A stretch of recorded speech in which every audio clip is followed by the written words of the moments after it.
سے دور ہو جا۔ ابراہیم نے سلام علیکم کہا اور کہا کہ میں آپ کے لیے اپنے پروردگار سے بخشش مانگوں گا، بے شک وہ مجھ پر نہایت مہربان ہے، اور میں آپ لوگوں سے اور جن کو آپ اللہ کے سوا پکارا کرتے ہیں ان سے کنارہ کرتا ہوں اور اپنے پروردگار ہی کو پکاروں گا۔ امید ہے کہ میں اپنے پروردگار کو پکار کر محروم نہیں رہوں گا۔ اور جب ابراہیم ان لوگوں سے اور جن کی وہ اللہ کے سوا پرستش کرتے تھے الگ ہو گئے تو ہم نے ان کو اسحاق اور اسحاق کو یعقوب بخشے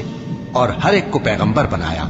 اور ہم نے ان کو اپنی رحمت سے بہت سی چیزیں عنایت کی اور ان کا ذکر جمیل بلند کیا۔ اور کتاب میں موسیٰ کا بھی ذکر کرو، بے شک وہ ہمارے برگزیدہ تھے اور رسول تھے، نبی تھے، اور ہم نے ان کو طور کی داہنی طرف سے پکارا اور باتیں کرنے کے لیے نزدیک بلایا، اور اپنی مہربانی سے ان کو ان کا بھائی ہارون پیغمبر بنا کر عطا کیا۔ اور کتاب میں اسماعیل کا بھی ذکر کرو،